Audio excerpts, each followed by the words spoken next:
Lembrando, então, a gente vai começar hoje notas de aula 3, tá? E vamos falar de sair de amostragem, começar a falar de relações de causa e efeito, experimentos e, e também variáveis, introduzir o conceito de variáveis aqui. Então, a primeira coisa, tá? A gente escuta muito essas expressões quando você está lendo alguma coisa que envolve estudos, dados estatísticos ou pesquisas. As pessoas falam muito de associação, falam de correlação, falam de causa, causa e efeito. Quando aparecem essas coisas, vocês sabem diferenciar? Se eu falo que duas coisas são associadas, é a mesma coisa que eu falar que elas são correlacionadas? É a mesma coisa que dizer que tem uma relação de causa e efeito entre elas? O que vem na cabeça de vocês quanto a isso?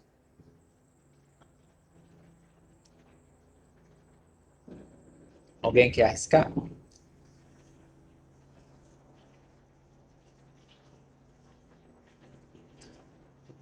São situações diferentes. Por quê? Acho que todos indicam alguma relação, mas relações diferentes. Tem alguma diferença entre a relação das variáveis? Ó, vamos lá. Eu vou explicar, tá? Mas eu só quero saber o que vocês entendem. Talvez causa e efeito vocês saibam que é um pouquinho diferente de ter uma associação, porque às vezes tem coisas que parecem ter uma relação e elas não têm uma relação propriamente de causa e efeito. São conceitos mais comuns que vocês estão acostumados, o senso comum vocês escutam no dia a dia. Mas, por exemplo, associação e correlação, do ponto de vista estatístico, alguém já percebeu a diferença ou são sinônimos assim? Vocês já viram isso?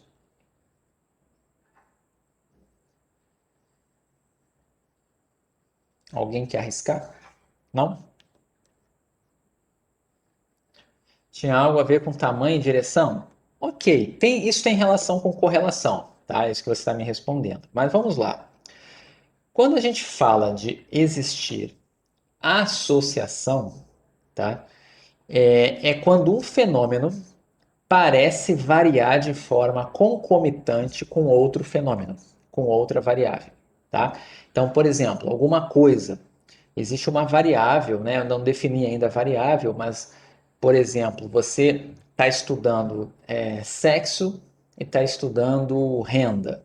Você observa que para determinados sexos, né, para determinado valor que você tem dessa variável que seria de sexo, você tem rendas diferentes. Se você identifica algum tipo de padrão nisso, você está dizendo que existe uma associação entre essas variáveis, entre essas coisas que você está medindo. Tá? Quando a gente fala de correlação, na verdade toda correlação é uma associação, mas nem toda associação é uma correlação. Em estatística, a gente reserva essa palavra correlação para variáveis do tipo numéricas, tá? Eu vou definir ainda hoje, não sei se vai dar tempo, mas o que é uma variável numérica? Mas é quando você tem dados numéricos e você observa que esses dados numéricos se comportam ou variam de uma forma que tem uma associação com uma outra variável que também é numérica, tá? Então costuma ser usado para dados numéricos. Se eu for falar, por exemplo, entre associação entre cor ou raça, né? Cor, raça e, e chance de conseguir um emprego. Eu tô estudando a associação entre essas coisas. Mas se eu estudar, por exemplo, quanto ganham as pessoas que são pretas e pardas no Brasil, e, e se eu estudar também uma outra variável associada a isso, que seria quantos anos de estudo que essas pessoas têm. Eu estou com duas variáveis que são numéricas, e eu vou estudar a relação entre esses números. A gente costuma falar de correlação, tá? Agora, causa e efeito já é diferente disso tudo. Na verdade, toda associação ou toda correlação pode indicar ou não, tá? Que uma das variáveis que você está medindo é uma causa e a outra variável é uma consequência dessa causa. Então, um exemplo, né? A quantidade de calorias que você consome num dia e o peso que você tem, né? Ou então assim, o número médio de calorias que você consome e o peso que as pessoas têm. tá? É provável que exista uma relação de causa e efeito. Quanto mais calorias você consome, maior o peso que você fica no final, certo? Você consegue ver que existe nessas duas variáveis uma que é causa e uma que é efeito, uma que é consequência. Mas às vezes tem variáveis que você não consegue saber qual é a causa e qual é o efeito, né? Às vezes nenhuma das duas é a causa e o efeito, pode ter uma outra variável que é causa e efeito, né? Por exemplo, uma coisa que é muito conhecida é renda, qualquer variável que esteja associada à renda e qualquer variável que esteja associada a anos de estudo, tá? Então, assim, a renda do domicílio que você mora e os anos de estudo que você tem quando você chegou na fase adulta, vamos dizer assim, né? A gente sabe que existe uma associação entre essas coisas. Por quê? Porque geralmente quem tem mais anos de estudo costuma ter renda maior. Mas também quem tem renda maior costuma também propiciar que seus filhos tenham mais estudo. Então, quem é a causa, quem é a consequência? Sabe? Quem é o efeito, quem é a causa? Essas coisas nem sempre são bem definidas. Então, o que, que é mais importante? É você fazer as pessoas estudarem para ganhar dinheiro ou você dar dinheiro para fazer elas estudarem? Tá? Isso, longe de mim aqui atuar agora como um cientista social, eu só estou dando um exemplo que você precisa saber quem é a causa e a consequência justamente para tentar atuar na causa e chegar numa consequência esperada, certo? Então, assim, como pesquisadores, o que que vocês fazem, na verdade? Vocês ficam buscando variáveis, vocês ficam buscando medições, vocês ficam buscando números que indiquem associação, ou números que estejam associados, que estejam correlacionados. E o sonho de vocês é ter uma teoria por trás, né, que explique por que, que essas coisas são associadas. E se elas tiverem uma relação direta de uma afetar a outra, você tem uma relação de causa e efeito, que seria o nosso ideal, o mundo ideal, tá? Deixa eu só continuar aqui, ó. Existem algumas condições para você ter a causalidade, tá? A primeira delas é a precedência temporal. Você precisa garantir que ela aconteceu antes da consequência, tá? Então, não tem muito sentido você pegar duas variáveis que não têm uma precedência temporal de uma em relação à outra, tá? Para você poder atribuir causalidade, você precisa ter uma precedência temporal, tá? E, obviamente, tem que ter associação. Ou seja, do ponto de vista estatístico, você tem que detectar a associação, você precisa perceber que uma das variáveis aconteceu primeiro, certo? E aí o mais difícil de tudo, né? Isolar ou excluir hipóteses alternativas, porque você vai ter que pensar se não tem uma terceira variável, um terceiro fator que você não tinha pensado e que é a verdadeira causa. E é muito difícil descobrir isso. Mesmo usando estatística, é muito difícil descobrir isso.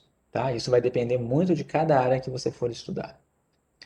Aqui tem isso aqui depois coloquem no Google, tá? Porque essa matéria aqui da Folha ficou bem conhecida e tem em outros lugares também. Se você colocar no Google isso aqui, Nicolas Cage e, e mortes em acidente de helicóptero, e procura isso daí, você vai encontrar essa matéria.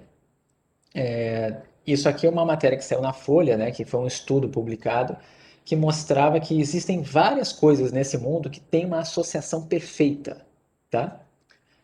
Isso, esse site, a Poema colocou, eu não sei se foi para todo mundo, acho que não, mas eu posso, eu posso tentar pegar aqui, deixa eu ver aqui, peraí, eu vou copiar aqui o que ela colocou e vou mandar aqui para todo mundo.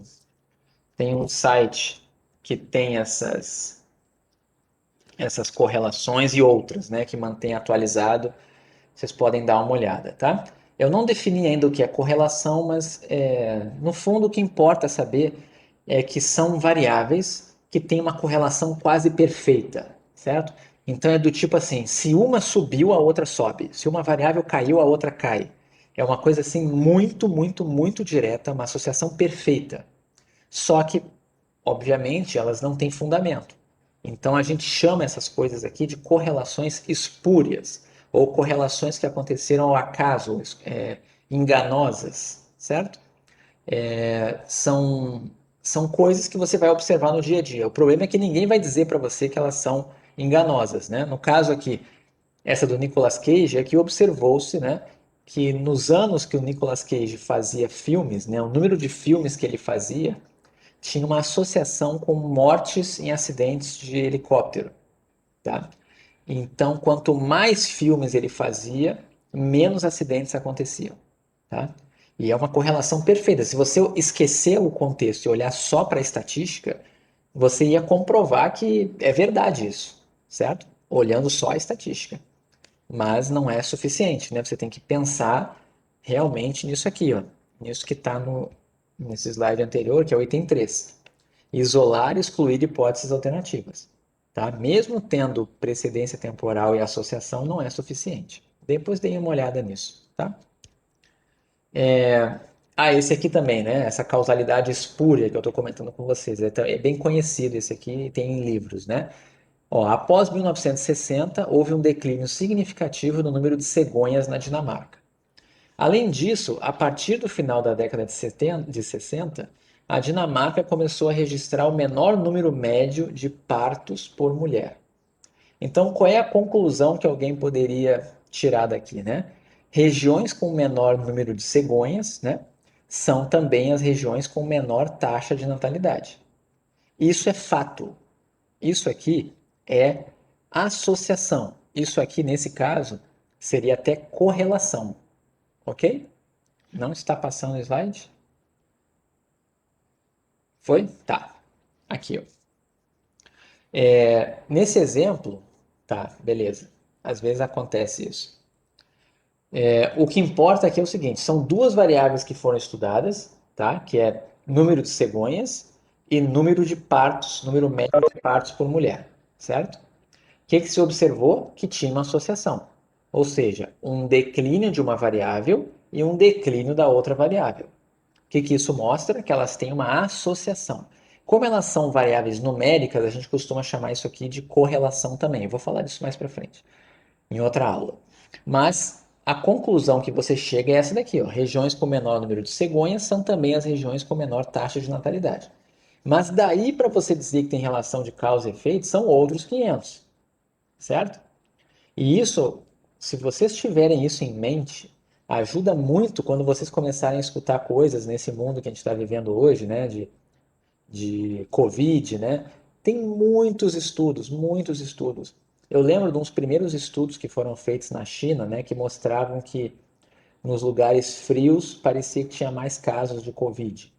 Eles observaram isso dentro da China, num estudo que saiu primeiro.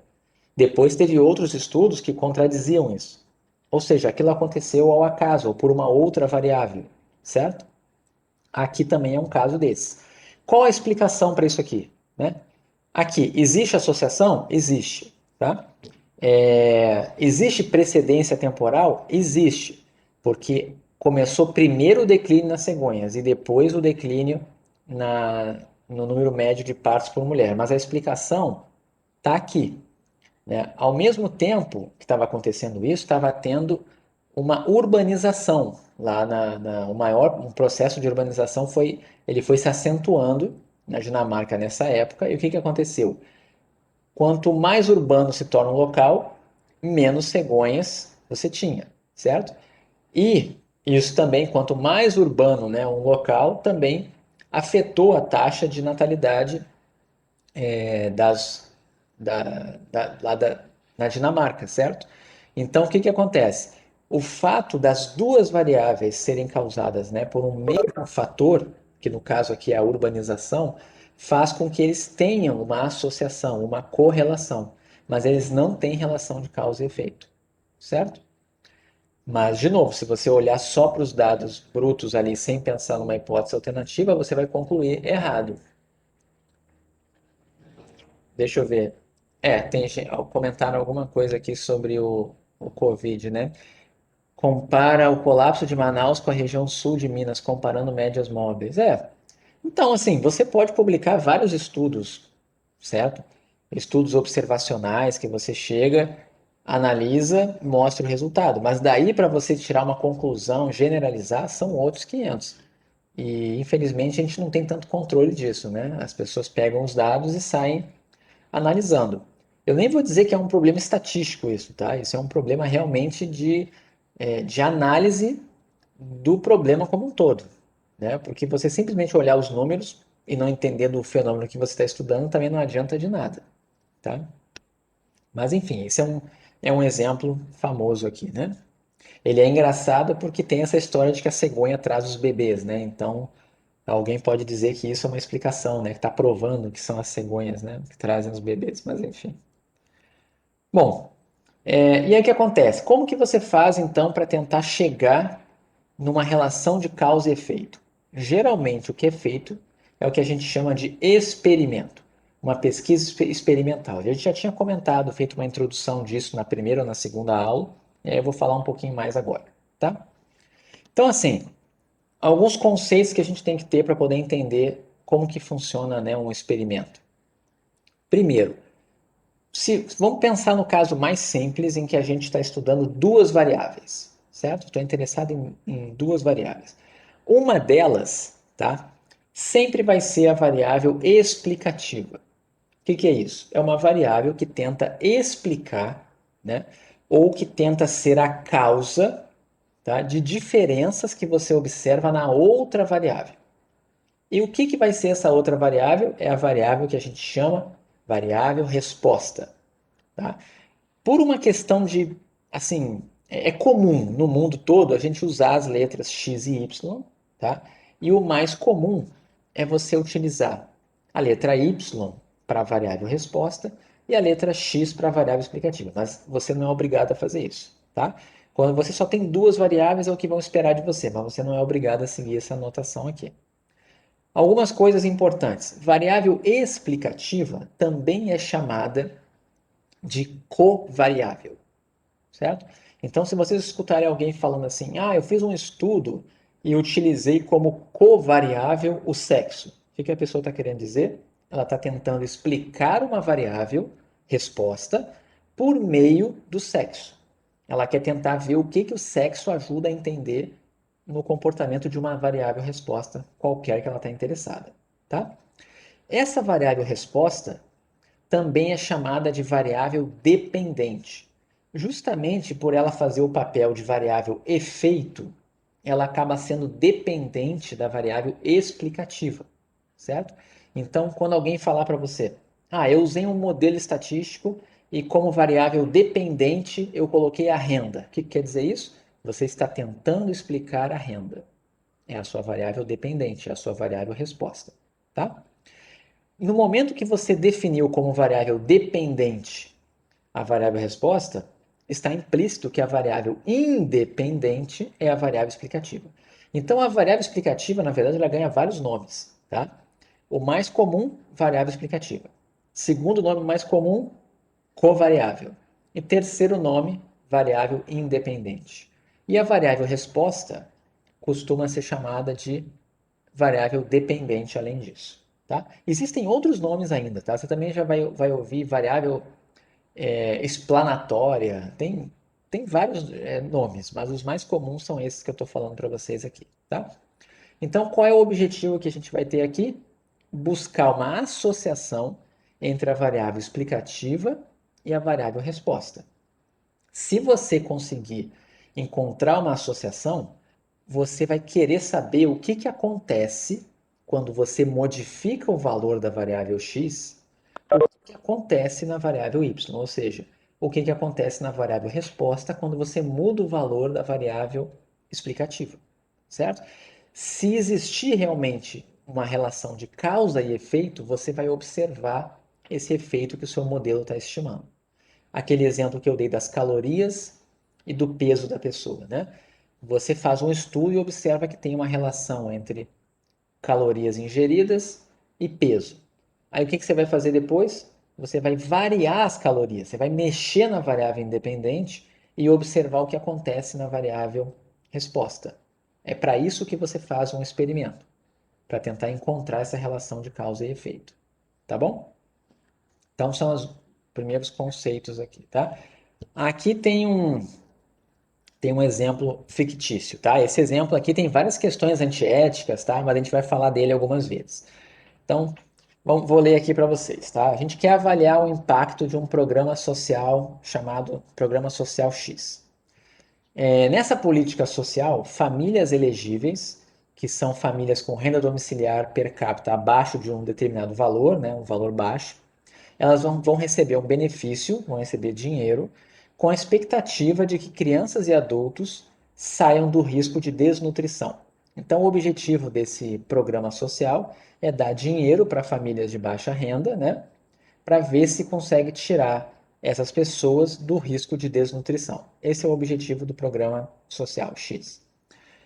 Para determinar que o programa social X, tá, causou realmente a saída do risco de desnutrição das pessoas que participaram do estudo, eles decidem fazer um experimento, certo? E o que vai ser esse experimento? Vai ser um teste piloto do programa. Então, antes de implementar o programa, eles vão pegar, olha só como é que está escrito aqui, ó.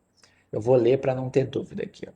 Eles vão desenham um experimento com as 500 primeiras famílias registradas como elegíveis. Então tem um cadastro de famílias elegíveis, pega as 500 primeiras que se registraram, determinando de forma aleatória que 250 famílias vão receber o benefício por 6 meses e 250 que eram elegíveis, elas não vão ganhar o benefício, mas vão ganhar uma carta informando que elas estão registradas no programa e que vão passar a receber o benefício após 6 meses, tá? Durante os 6 meses correntes do experimento, pesquisadores visitam as famílias, realizando medições de peso e altura em crianças menores de 6 anos e medições de peso em idosos acima de 65 anos de idade. Porque a preocupação era, deixa eu só ver aqui, eles estão olhando, na verdade, os idosos, né, e as crianças, tá? Foi feito isso. Então, a primeira pergunta aqui, né? Quem são as variáveis resposta e explicativas? Aqui nesse estudo. Quem é a variável resposta?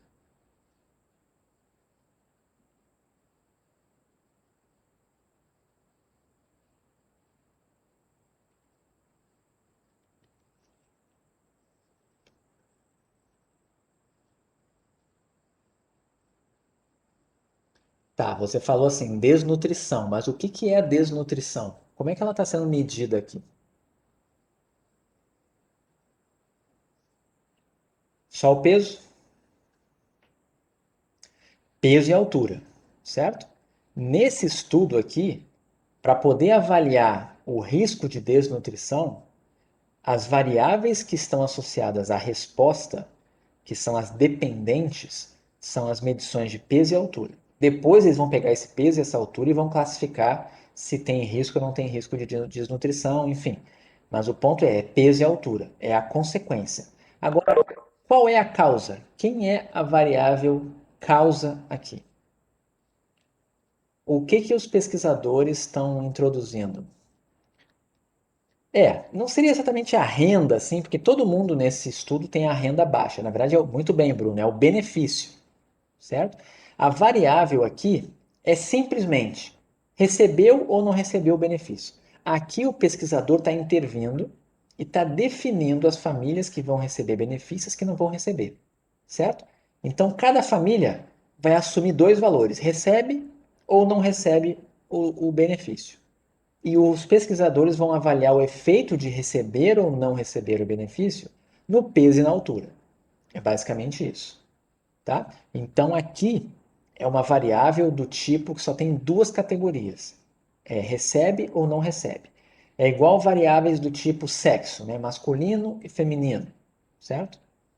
É um tipo de variável que eu vou definir ainda hoje para vocês. Vou dar um nome para ela, tá? Mas isso aqui é a resposta a essa pergunta. Quem são as variáveis resposta e explicativa, tá? Eu vou retornar nesse estudo, a gente vai comentar alguns aspectos éticos aqui, algumas coisas relacionadas a esse estudo aqui ainda hoje, tá bom? Então, vamos lá. O que que acontece? Nesse estudo que eu apresentei para você, só tinha uma variável explicativa, tá? Que estava apresentada ali, que era receber ou não o benefício, mas tinha duas variáveis resposta, que era peso e altura, tá? Existe um problema muito conhecido na estatística, que é quando você tem mais de uma variável explicativa. Quando você tem mais de uma variável explicativa, isso não é um problema. O problema, na verdade, é quando essas variáveis explicativas têm uma interação. O que significa isso? Quando você mexe numa variável explicativa, você gera um efeito. Quando você mexe na outra variável explicativa, você gera um efeito. Mas quando você mexe nas duas ao mesmo tempo, o efeito pode ser diferente, certo? Porque existe uma interação entre essas duas variáveis, tá? Então aqui tem a definição. O efeito de uma variável explicativa sobre a variável resposta muda dependendo do valor de outra variável explicativa, tá? Isso em estatística a gente resolve colocando no modelo componentes de interação. Vocês vão aprender isso se vocês fizerem a disciplina de modelos lineares generalizados. E aí vocês vão ter umas explicações mais aprofundadas disso. Nem todo mundo vai trabalhar com isso, então nem todo mundo vai mexer com dados que envolvem, né, experimento ou relação de causa e efeito, então não se preocupem. Mas aqui eu não vou explicar como que resolve, só quero dizer para vocês que isso se resolve com estatística. Você consegue quantificar essa interação entre variáveis, tá? Bom, aqui tem um exemplo, né? Vamos imaginar que você está querendo estudar se o fumo afeta o QI dos filhos de uma mãe, certo? Então você tem uma variável explicativa que é fuma ou não fuma. Você quer saber o efeito de fumar e não fumar no QI dos filhos, né, dessas mulheres que participaram nesse experimento. Só que você tem uma outra variável explicativa aqui, que é o fato da mãe se exercitar ou não, certo? Então o que acontece? O que a gente acaba observando aqui?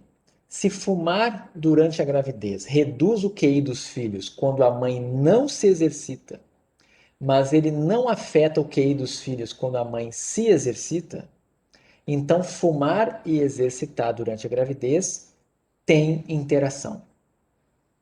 Entenderam isso?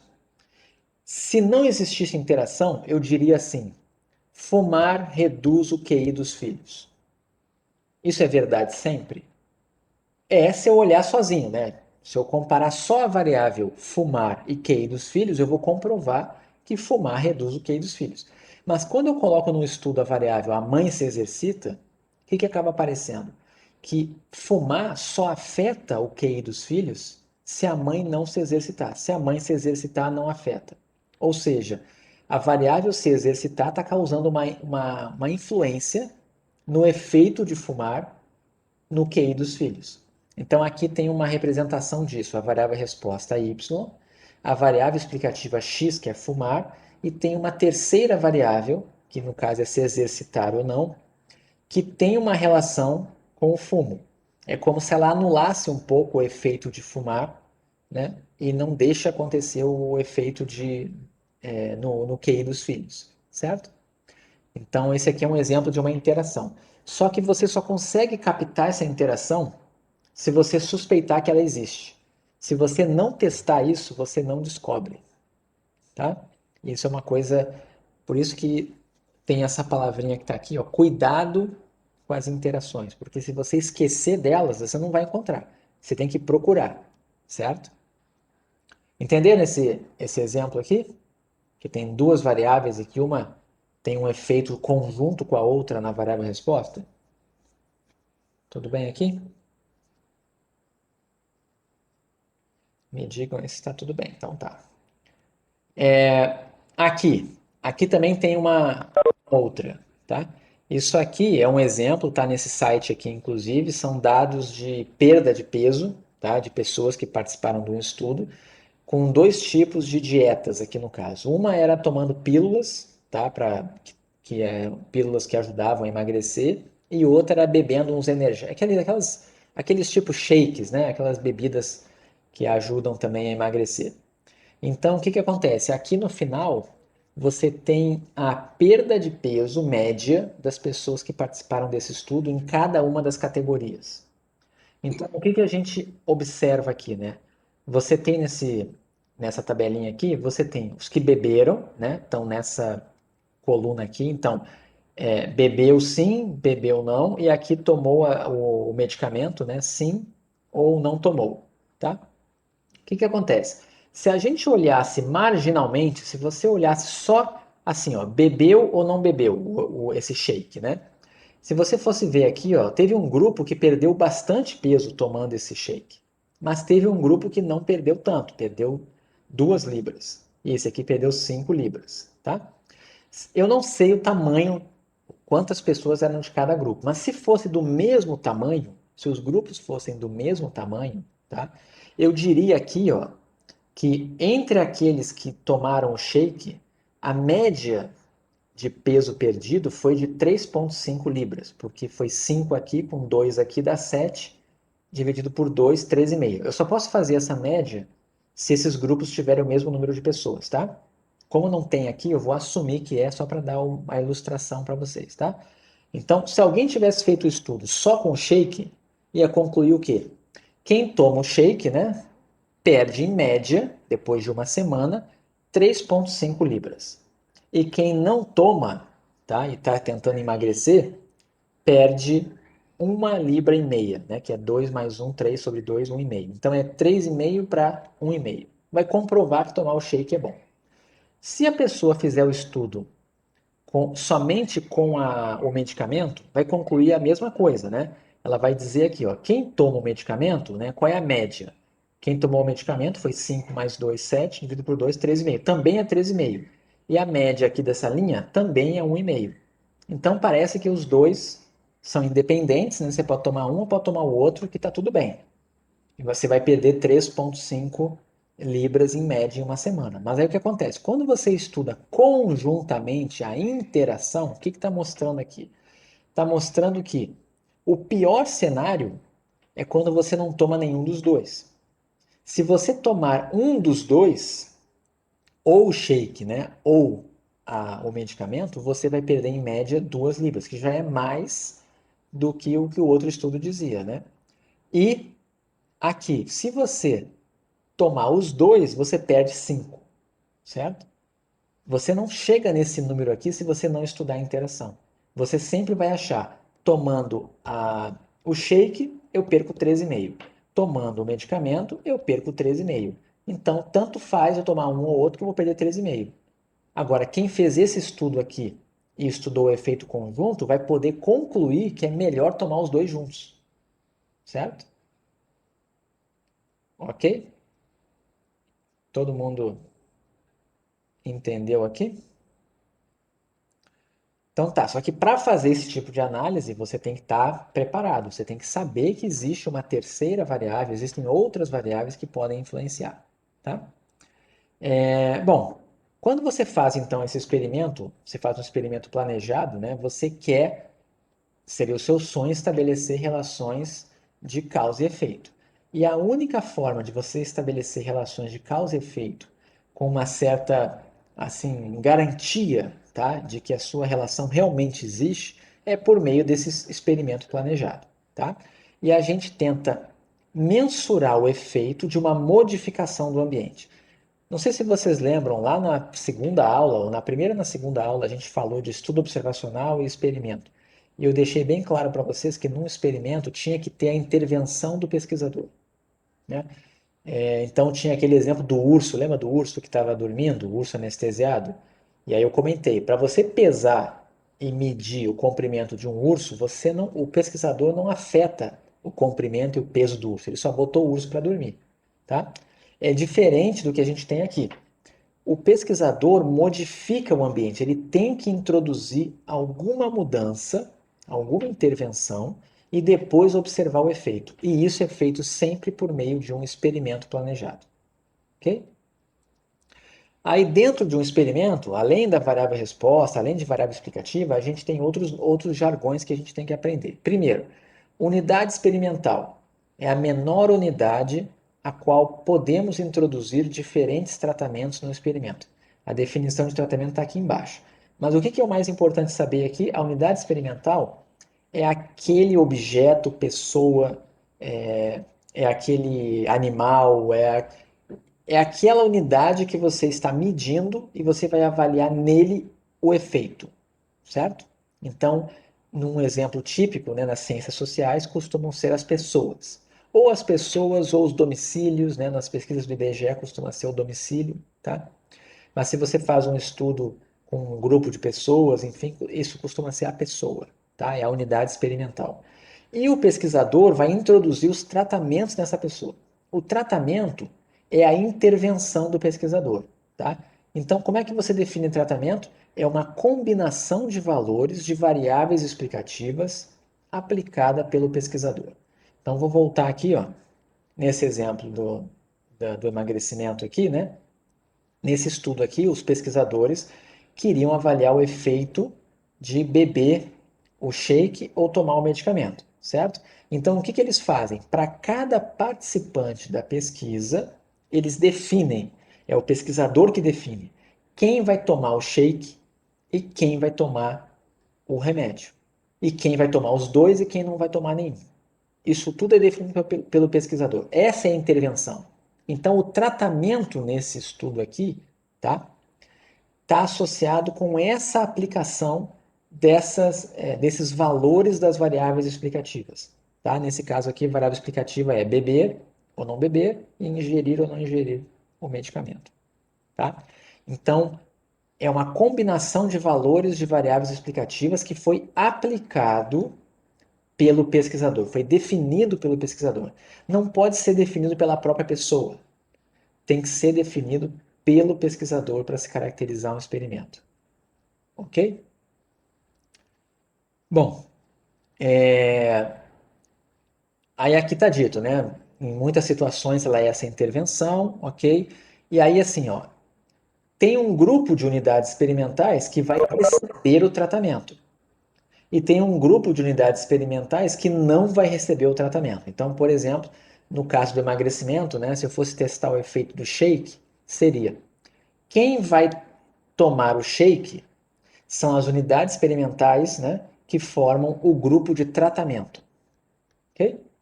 E as unidades experimentais que não formam o grupo de tratamento vão formar o grupo de controle. Tá? Então, para que serve o grupo de controle? É justamente para você avaliar se o efeito que você está observando do tratamento que você está testando realmente não foi causado pelo acaso. Tá? Então, um exemplo, né? Vamos imaginar aqui. Imagina que todos vocês agora aqui na aula estão com dor de cabeça. Tá?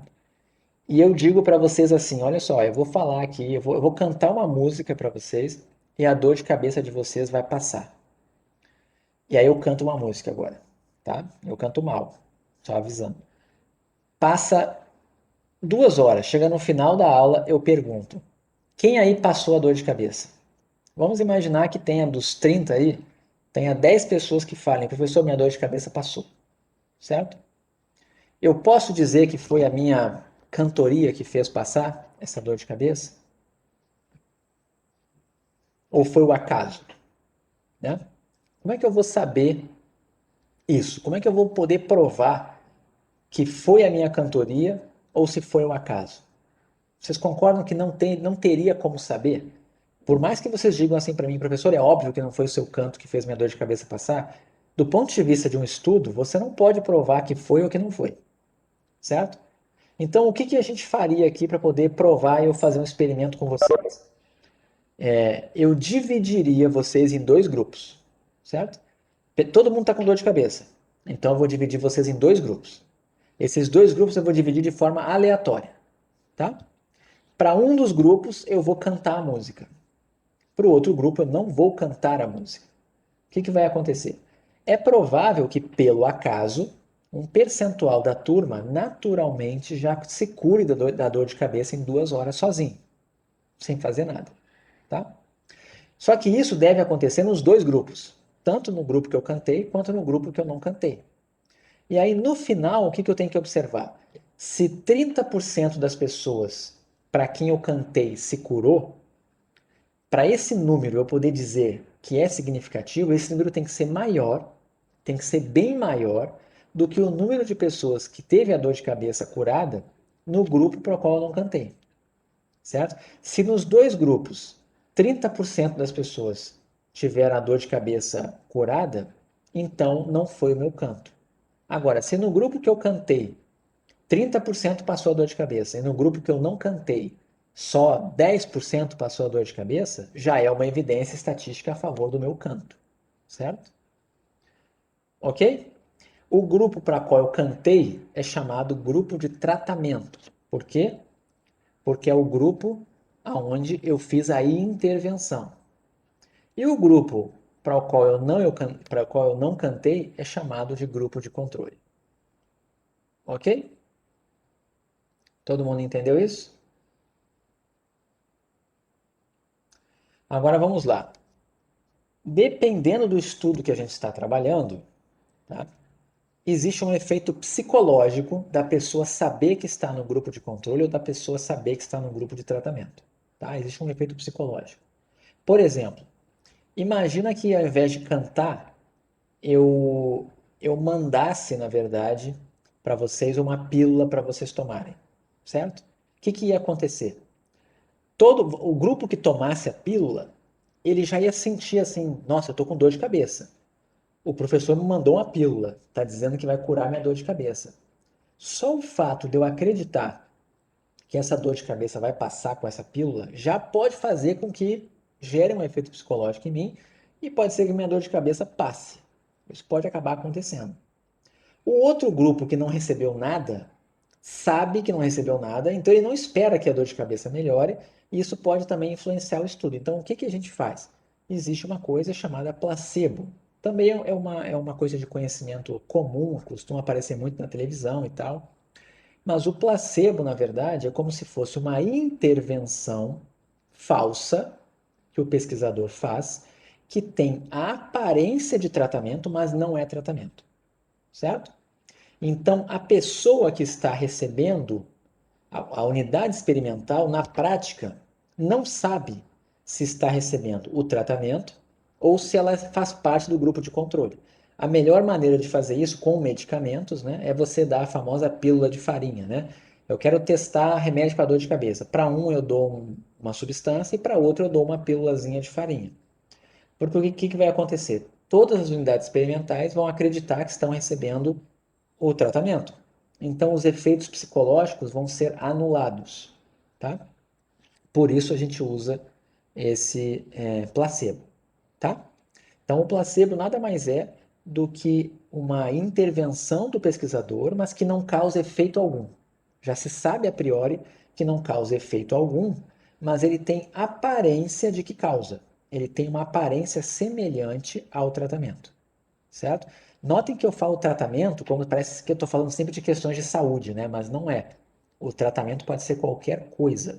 O tratamento pode ser mandar a pessoa correr, certo? O tratamento pode ser use o computador para digitar ou use a máquina de escrever para digitar. Isso pode ser, qualquer coisa pode ser tratamento. É o que eu estou querendo testar, certo? Placebo vocês já ouviram, né? É mais comum. Acredito que vocês devem estar mais acostumados a ouvir essa expressão, certo? Vocês já ouviram falar de placebo? Já? Ok. Então tá bom. Beleza. Aí o que acontece, tá? Lembra que eu disse para vocês que naquele experimento da minha cantoria, eu ia separar os grupos de forma aleatória, né? O grupo de tratamento e o grupo de controle. Quando você faz um experimento, sempre, isso aqui é básico, que se espera de qualquer experimento. Na hora de definir quem vai fazer parte do grupo de tratamento e quem vai fazer parte do grupo de controle, você tem que aleatorizar. O que quer dizer isso? Você tem que fazer algum tipo de sorteio para alocar os tratamentos nas unidades experimentais. Se você não fizer isso, tá? O seu estudo pode ser invalidado, ok? Pode ser considerado como um estudo com viés. Porque qual foi o critério que você usou para alocar as unidades experimentais no grupo de tratamento ou no grupo de controle? A maneira como você fez isso pode afetar. Eu posso, sem querer, colocar no grupo de tratamento as pessoas com a saúde melhor. E aí o meu medicamento para dor de cabeça parece que funciona mais, mas não, é só porque as pessoas que estavam aí são pessoas que não costumam ter dor de cabeça longa, passa rápido, certo? Como é que eu evito isso? Aleatorizando. Dá para garantir? Não dá para garantir, mas você diminui muito a chance de acontecer esse tipo de coisa, tá? Então aqui, ó, se tem mais de um tratamento, aleatorizar a ordem dos tratamentos também. Então, por exemplo, imagina que eu quero ver o efeito de tomar 3 medicamentos para dor de cabeça simultaneamente, certo? O que eu tenho que fazer? Para cada unidade experimental, que já foi ao acaso alocada no grupo de tratamento, eu também tenho que aleatorizar a ordem na qual eu vou aplicar os tratamentos. Então, por exemplo, tem o medicamento A, o B e o C. Para a primeira unidade experimental, eu vou mandar ele ingerir primeiro o A, depois o B, depois o C. Para a segunda, pode ser que seja o C, depois o B, depois o A. Até isso tem que levar em conta. Porque pode existir um efeito ali de, ah não, quem tomou o A primeiro, o A é que fez o efeito, o B foi anulado, enfim, pode ter qualquer teoria por trás. Se você aleatoriza, você fica prevenido contra essas coisas, contra essas outras variáveis que poderiam influenciar. Isso, o Bruno escreveu ali, aleatorização é crucial dentro da estatística, tá? Só cuidado com fundamentalismo e xiitas, ok? Nem sempre você pode fazer essas coisas. Tá? Nem sempre dá para aleatorizar. E tem que lembrar também que, mesmo aleatorizando, coisas podem acontecer ao acaso, coisas extremas podem acontecer ao acaso. Só tem que ter isso em mente. Tá? Por que é recomendável aleatorizar? Porque a aleatorização é um critério sabidamente melhor do que você fazer por julgamento próprio. Qualquer outro julgamento próprio que você use, ou você fala assim: ah, eu tenho aqui a lista de ordem de chamada, ah, eu tenho a lista dos números de inscrição da pessoa, sei lá, isso pode ter a ver. Essa ordem pode ter algum padrão, pode ter alguma coisa que influencia no resultado, certo? Você não sabe como essa ordem foi feita, então a melhor coisa é aleatorizar, certo? Então, aqui essa frase pode ficar. Gustavo, Oi, diga. só uma questão, tá? Citando como exemplo, então, os testes foram feitos para essas vacinas que estão já em uso ou em fase de teste. Aham. Grande parte dos testes foram feitos com grupos de profissionais da saúde. Existe aleatorização nisso aí? Não, não, mas eu vou falar também de uma outra coisa, tá? Que tem a ver com isso. Como eu disse, você não consegue fazer uma, uma aleatorização no sentido assim de quem participa desse tipo de estudo. Agora, dentro do estudo onde eles pegaram esses profissionais de saúde, é possível que tenha tido, não posso botar a mão no fogo por todos, né? Mas é possível que tenha sido feita uma aleatorização, sim. Por quê? Se você é da Secretaria de Saúde, né, do Estado, e você sabe a lista com todos os profissionais de saúde que estão trabalhando na linha de frente contra o Covid, você tem a lista com as pessoas. Você pode sortear as pessoas que vão receber a vacina, das pessoas que vão participar do seu experimento, né? Dado que vai participar do seu experimento, você pode aleatorizar ali dentro. Então, assim, eu não sei se isso foi feito, tá? Mas daria para fazer. Mas aí vem a pergunta: mas e as pessoas que participaram? Foram voluntárias ou não foram voluntárias? Como que foram selecionadas? São outras coisas que também podem gerar viés num estudo, certo? Mas até que pensando bem assim, tendo a listagem, não seria tão difícil para uma secretaria de saúde fazer um teste desse numa cidade. Conduzir isso num país inteiro é mais difícil, mas se fosse num município ou num estado, eu acho que dá para aleatorizar assim quem recebe e quem não recebe, tá? Ok? Mas, e aí, nesse caso, Hum. o resultado dessa pesquisa, da pesquisa feita com profissionais da saúde, dos testes feitos com profissionais de saúde. Em outros casos que estão acontecendo também, pega-se voluntários, então escreve-se voluntários. Os resultados, eles são tão confiáveis quanto um do outro ou não? Ou há uma variável aí? Eu vou comentar uma coisa aqui mais para frente, tá? Porque o mais importante é o seguinte: por mais que as pessoas que estão recebendo a vacina não representem a população como um todo, porque você está em casa, tá? Você está em casa trabalhando em home office. Vamos pegar uma pessoa que consegue trabalhar em casa com home office, tá? Você tem um risco para o Covid, que com certeza é mais baixo do que de um profissional de saúde que está lá no hospital, certo? É diferente. Agora vamos pensar, dado que eles estão no hospital e dado que houve uma aleatorização, ou seja, eu vou pegar 1.000 profissionais de saúde aleatoriamente e vou colocar para tomar a vacina, e os outros 1.000 eu vou botar para tomar um placebo. Dado que isso foi feito de forma aleatória, essa alocação de quem recebe e quem não recebe vacina, entre esses 2.000, entre os 2.000, o que vai acontecer? O risco dos dois grupos de tamanho 1.000 é parecido. Eu não tenho motivos para acreditar que um dos grupos se arrisca mais do que o outro grupo, certo? Então, qualquer diferença nas taxas de internação deles, nas taxas de ocorrência, né, de casos, na taxa de incidência, na taxa de ocorrência de casos graves e de óbitos entre esses profissionais, eu vou poder dizer que foi por causa do uso ou não da vacina. Entende? Porque os grupos eram homogêneos. Aí depois vai vir a questão: posso generalizar o que aconteceu para os profissionais de saúde, generalizar isso para a população como um todo? Aí está associada à validade do experimento. Eu vou falar disso também, tá? Mas dentro do estudo, a aleatorização permite que os dois grupos que eu criei, o do placebo e o da vacina, sejam semelhantes. Então, as diferenças que eu encontro entre eles têm validade estatística. Pelo menos as diferenças. Isso é o que saiu da vacina.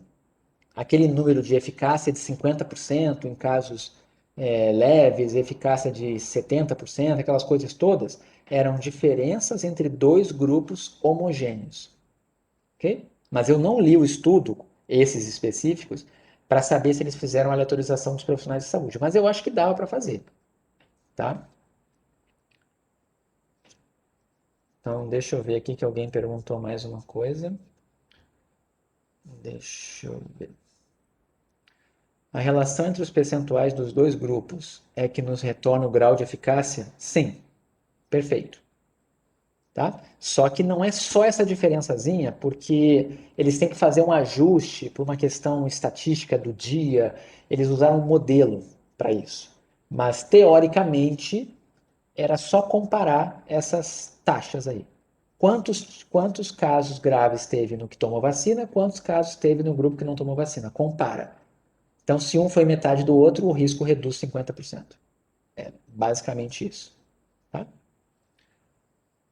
Bom, então, assim, como eu disse, a aleatorização é a solução para muitas ameaças que você tem à validade de um experimento, porque reduz as fontes de viés. Certo? Imagina só se você não aleatoriza. E aí você pega, assim, profissionais que trabalham no Albert Einstein e profissionais que trabalham no pronto-socorro público, certo? No Albert Einstein, com certeza é um hospital onde os funcionários têm mais, vão provavelmente ter mais álcool em gel disponível, vão ter máscaras melhores, mais caras, vão ter uma série de coisas que protegem os profissionais de saúde. Talvez num pronto-socorro, numa cidade que não tem muitos recursos, os profissionais usem máscaras de má qualidade, falte material. Então, se você não aleatorizou, pode ser que você deu a vacina para o grupo do pronto-socorro e deu o placebo para o pessoal do Albert Einstein, sabe? Ou o contrário, certo? Então, a aleatorização é o que garante que nos grupos de controle de tratamento vai ter profissionais tanto do Albert Einstein quanto dos hospitais públicos, certo? É mais ou menos para isso. Então, assim, né? Quando a gente usa esses placebos no grupo de controle, é uma maneira de tornar o que a gente chama o experimento de experimento cego. Tá? O experimento cego é esse tipo de experimento que evita o efeito psicológico que eu falei. Então, sempre que alguém falar que fez um experimento cego, tá? Ele está associado a usar algum tipo de barreira, algum tipo de mecanismo que impeça a unidade experimental de descobrir se ela está no grupo de controle ou no grupo de tratamento, certo? Então, qualquer estudo com placebo é estudo cego, porque o placebo está ali justamente para deixar a unidade experimental cega em relação ao conhecimento de se ela está no grupo de controle ou no grupo de tratamento, certo? E o que é um experimento duplo cego?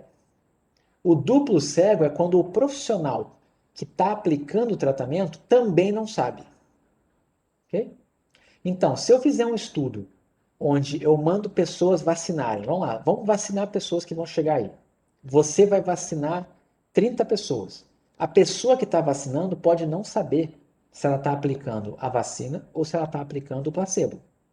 Se a pessoa que está aplicando também não sabe, você tem um experimento duplo cego, certo? Tanto quem recebe quanto quem aplica, ok? E isso ajuda a evitar vícios, ok? Porque os vícios podem vir tanto da unidade experimental quanto do pesquisador que está lá aplicando o experimento. Isso pode acontecer também, tá?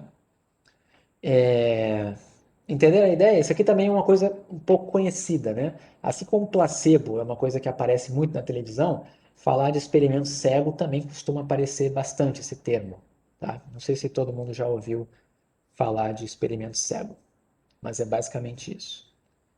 Ok? Tudo bem? Até aqui? Então vamos. Ah, tá. Aí assim, eu tinha dito que existem as variáveis, né, que tem essa interação entre elas, né?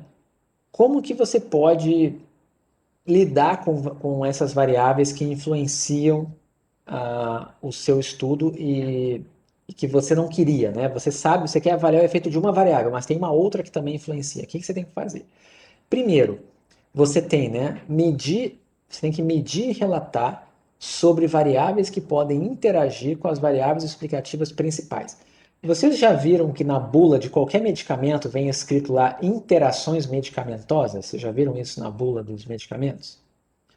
Interações medicamentosas. O que é aquilo ali? São estudos que são feitos, porque uma coisa é assim, eu vou tomar um medicamento para dor de cabeça, né? O medicamento teoricamente funciona. Mas aí vem a pergunta: funciona, mas e se você estiver comendo muita gordura? E se você estiver tomando álcool? Se você estiver tomando um remédio para o estômago? Se você estiver tomando um outro remédio que é anticoagulante? O que acontece? Essas interações medicamentosas elas vêm, na verdade, de experimentos que são feitos em que eles testam outras variáveis para ver se elas influenciam no efeito do medicamento na pessoa, certo? Então, as pessoas fazem o experimento e relatam. Aí aparece escrito às vezes lá, 30% das pessoas tiveram tal e tal efeito, sabe? 20% que tomou álcool, o medicamento não funcionou, não fez efeito. Essas coisas acontecem. Então, você relata, em média, os efeitos de outras variáveis, tá? E, obviamente, já se antecipa. Na hora que você vai fazer um experimento, você já faz um experimento incorporando essas variáveis, né? Então, se você já vai, eu vou testar um novo antibiótico, tá? E vou fazer um experimento caríssimo. Eu já sei que tem um monte de antibiótico que não pode tomar junto com álcool, certo? Então, o que eu vou fazer? Eu já pego no meu experimento e já aproveito para aleatorizar também, dentre as pessoas que vão estar no grupo de controle, no grupo de tratamento, vou botar as pessoas para beber e pessoas para não beber. Porque eu já consigo descobrir na hora o que acontece quando o álcool interage com a substância que eu estou aplicando na pessoa. Então é essa antecipação que está aqui, ó, certo? Você testa junto com o tratamento, você testa essas outras variáveis que você tá interessado. E aí você descobre as interações, tá? E tem alguns experimentos mais complexos, que aí a gente não entra em detalhes aqui, mas existem experimentos muito complexos que você pode misturar vários efeitos, várias causas, mas isso fica bem complexo do ponto de vista estatístico, tá? Mas existe também, só para vocês saberem que existe, tá bom? Mas os mais comuns que vocês escutam por aí não são complexos dessa forma. Bom, vamos lá. Lembra que eu disse que tinha essas variáveis que têm interação? Isso aqui é um termo que causa um pouquinho de confusão, tá? Existem variáveis que causam uma interação com a variável explicativa. Mas existem variáveis que causam, na verdade, uma interação com a variável explicativa, mas elas também afetam elas mesmas a variável resposta, certo? Ela sozinha já afeta a variável resposta. A gente chama, né, essas variáveis de variáveis intervenientes. tá? São variáveis que você não está interessado nelas, você não quer estudar o efeito dela, porque você já sabe que tem efeito. Vou dar um exemplo aqui para deixar bem claro a diferença dessa variável para as que a gente estava vendo antes, tá? Eu estou estudando agora, por exemplo, algum medicamento para deixar os ossos com mais cálcio, vamos dizer assim, tá?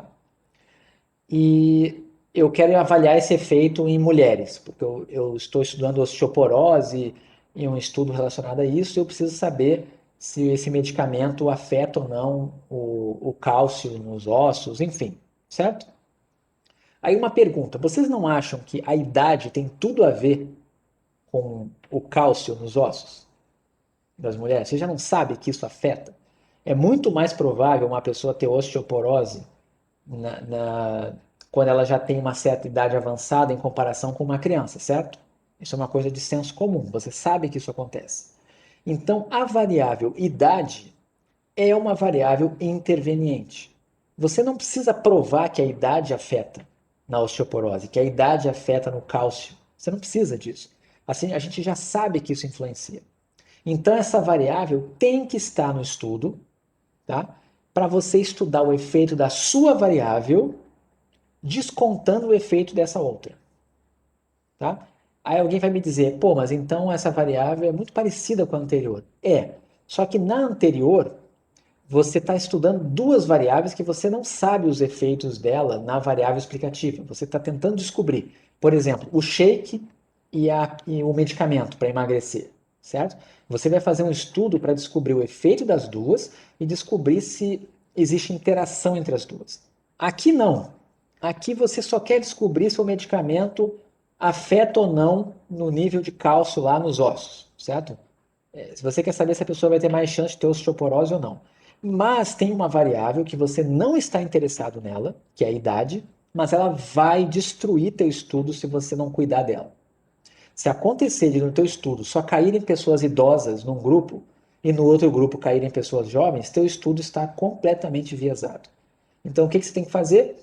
Você vai ter que controlar o seu experimento, analisando também essa variável interveniente, que é a idade. Você vai ter que fazer grupinhos ali, que são pessoas jovens tomando remédio, pessoas jovens não tomando, pessoas idosas tomando, pessoas idosas não tomando. Você fazendo dessa forma, você vai conseguir isolar o efeito do medicamento. E nem interessa isolar o efeito da idade, porque você já sabe que a idade afeta. Entenderam a diferença? Ela vai acabar afetando a variável explicativa de qualquer forma. Então você precisa estudar o efeito dela, descontando o efeito dessa variável interveniente. Entenderam isso? A diferença? Deixa eu ver aqui uma coisa. Espera aí. Acho que foi Thiago Neri que me escreveu. Então, em modelos educacionais, usa-se a renda como variável interveniente, pois é de conhecimento que ela já tem efeito sobre a proficiência. Sim, né? Quando você tem, eu quero estudar, por exemplo, o efeito das escolas, né? Eu quero descobrir quais são as melhores escolas por método de ensino, por qualidade do professor. Só que acontece, às vezes, a renda familiar de uma família afeta completamente o desempenho de uma criança, certo? Então, assim, crianças pobres, né, muitas vezes não têm acompanhamento dos pais, não têm recursos para fazer aulas de reforço, coisas desse tipo, né? E enquanto que crianças que vêm de um lar, né, que tem mais condições, têm mais chance de ter esse tipo de reforço. Então, se você vai estudar o efeito de uma certa disciplina, de um certo método de ensino, o efeito de uma escola para descobrir se a escola é melhor que a outra, você precisa controlar de alguma forma a renda das pessoas, certo? Para você saber se aquela criança realmente aprendeu por causa da escola ou ela está aprendendo porque ela já tem uma estrutura em casa que vai fazer ela aprender, independentemente da qualidade da escola. Esse seria um exemplo de uma variável interveniente, sim. Tá? E pode-se chamar essas variáveis de variável controle? Sim, pode chamar, a gente também chama isso. Porque as variáveis intervenientes, a gente fala assim, ó, eu estou fazendo o estudo da cloroquina controlando por sexo e idade. O que quer dizer isso? Você já sabe. Sexo não, vamos dizer que eu estou controlando por idade. O que significa isso? Você já sabe que pessoas mais idosas têm a saúde mais. É, são mais fragilizadas, né? Então, você já controla pela idade, é uma maneira de. Já sabe que pessoas jovens têm uma chance menor de ter casos graves da doença, do Covid, enfim. Então, a idade entraria como uma variável interveniente e também chamada de variável de controle. Ok? Então, vamos adiante, tá? É... Aqui é só uma ilustração, né, do que eu estava comentando aqui. Isso aqui seria o efeito, né, da atividade, né, de uma pessoa. Quão ativa ela é, faz exercício, enfim. Uma variável associada à atividade de uma pessoa, o efeito que isso tem no ganho de peso, né? A gente sabe que isso tem relação. Eu quero estudar o efeito de fazer exercício, fazer qualquer coisa, o efeito disso no ganho de peso. Mas a idade é uma variável de confundimento, é uma variável interveniente, porque a gente sabe que com a idade existe uma chance maior de um ganho de peso. Então você vai ter que controlar aqui por idade, certo?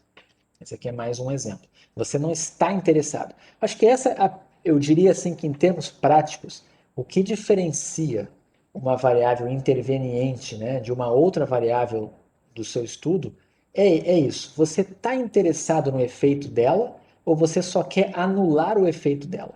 Se você está interessado, ela é uma variável explicativa de interesse. Se você só quer anular o efeito dela, ela é uma variável interveniente, uma variável de confundimento. Ok? Bom, aqui tem um outro exemplo. Dados mostram que as mães que fumam durante a gestação têm filhos com menor QI. Mas e se as mães que fumam forem também as que têm pior nutrição, né? Tipo assim, eu não estou preocupado aqui com a nutrição, eu só estou preocupado com fumar ou não fumar. Mas aí alguém me alerta que o nível, né, o quanto que essas pessoas, essas mães estão se alimentando bem ou não, pode influenciar no estudo. Então o que eu tenho que fazer? Eu tenho que controlar. Eu vou fazer um estudo colocando mães que têm uma dieta equilibrada, mães que não têm uma dieta equilibrada e vou tentar descobrir o que acontece com as que fumam e as que não fumam, tá? Se bem que aqui não dá para fazer um experimento, né? Você não vai mandar as mães fumarem, certo? Isso seria maldade, tá? Mas não existe experimento com fumo. Existe só estudo observacional, tá? E aí, de novo, a aleatorização é a única ferramenta que a gente tem para lidar com essas variáveis intervenientes. Bom, aí vamos lá, né? Também tem a ver com o que o Miguel perguntou também, um pouco, né? Esse controle do ambiente experimental, tá? Se você controla demais as coisas, você perde um pouco o poder de generalização depois, tá? Mas no mundo ideal, no mundo perfeito, todo mundo seria comparado consigo mesmo. Por exemplo, eu quero saber se tomar um medicamento cura a dor de cabeça. No mundo ideal, eu deveria comparar você sem tomar o medicamento, comparar com você tomando o medicamento. Só que a gente não tem como fazer isso, tá? A maneira ideal era você ser o controle e você ser o seu próprio tratamento, tá? Mas não dá. Então, o que a gente acaba fazendo? Você tenta encontrar pares de unidades experimentais que sejam parecidas de alguma forma, tá? Para você poder comparar.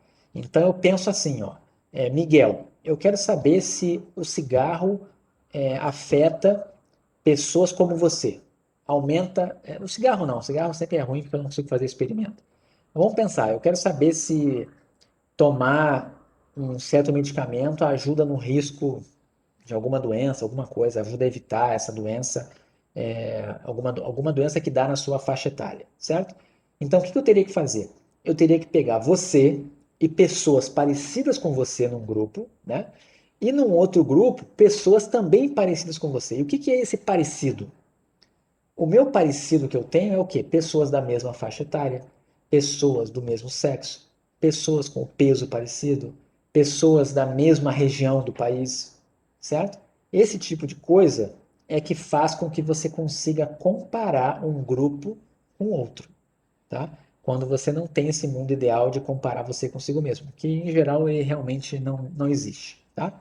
Só que fazer essas coisas, obviamente, existe um erro aí associado, né? Você não está comparando coisas idênticas, certo? Pode dar o azar de pegar uma pessoa com uma super saúde e ela cai num grupo ali de controle. Pode acontecer. É improvável, tá? Mas pode acontecer. Essa questão do controle ambiental afeta muito um experimento, afeta muito o resultado que você vai ter, porque você precisa saber se o que você está comparando são unidades parecidas, certo? Então aqui eu vou pegar aquele exemplo fictício 1 de novo, a gente já leu ele, tá? E aí agora a gente vai fazer aqui fazer umas perguntinhas, tá? Primeira pergunta aqui, ó. Identifique o grupo de controle e o grupo de tratamento nesse estudo aqui. Eu já tinha lido ele, mas eu quero que vocês me digam quem é o grupo de controle e quem é o grupo de tratamento.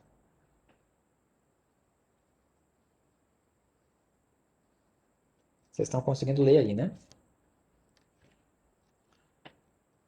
Quem é o grupo de controle e quem é o grupo de tratamento?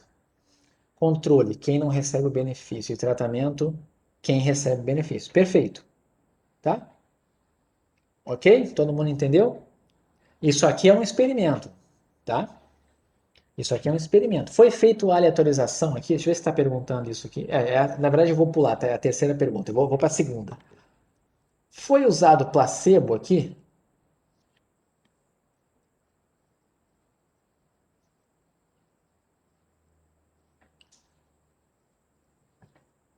É polêmico, né? É polêmico. Tem uma coisa que foi usada nesse estudo aqui que não tem uma explicação muito clara. Para que foi mandada essa carta para as pessoas que vão receber?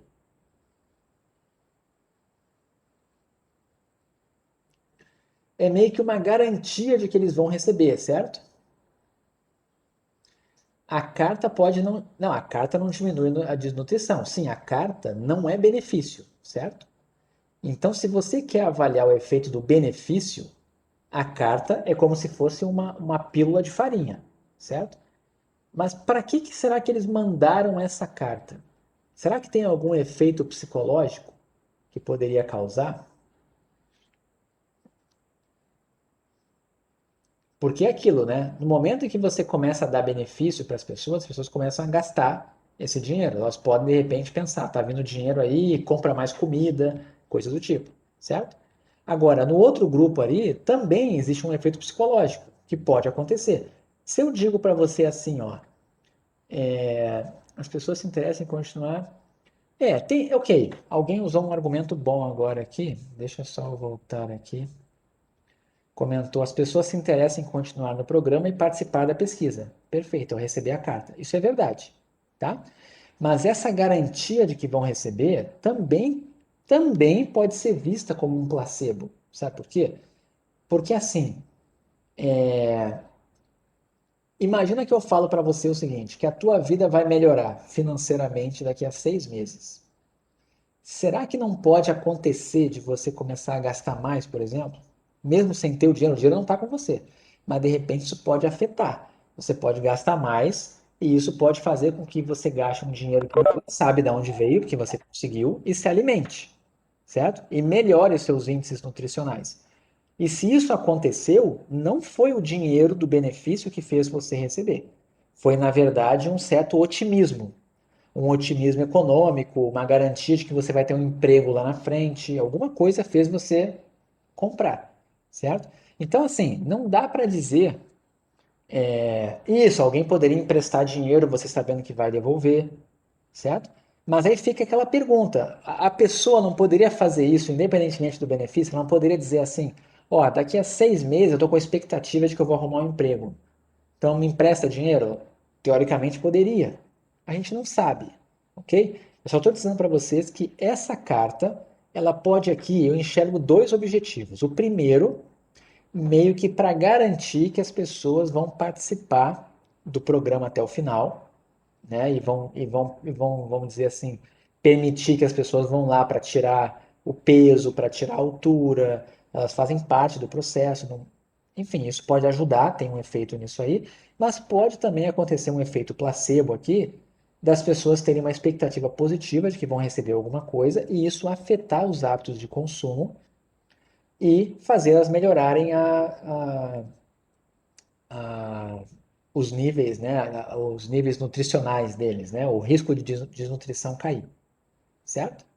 Se eu fosse me colocar aqui como uma pessoa do mal, tá, um governante que não se preocupa com o povo, se você descobrisse que essa carta é suficiente para fazer as pessoas melhorarem o nível educacional, desculpa, melhorarem o risco de desnutrição, eu podia ir na televisão e fazer um pronunciamento dizendo que no ano que vem eu vou dar um benefício para o povo, no ano que vem vai ter emprego para todo mundo e eu gero esse efeito positivo nas pessoas e de repente melhora.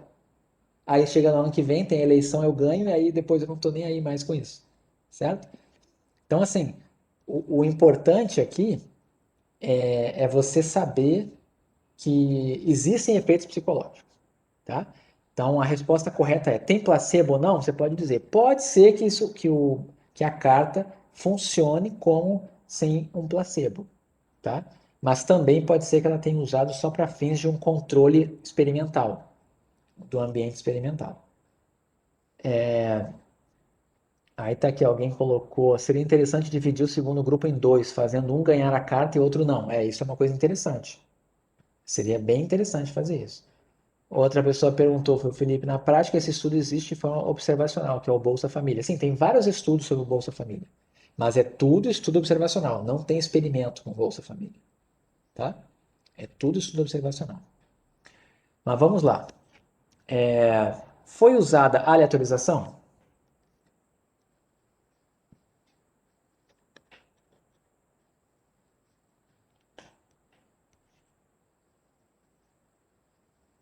A aleatorização, num experimento, é definir quem recebe o tratamento e quem não recebe. Quem vai estar no grupo de tratamento, quem vai estar no grupo de controle. Como foi feita essa divisão das famílias que vão ficar no grupo de tratamento e as que vão ficar no grupo de controle? Foi feita segundo qual critério?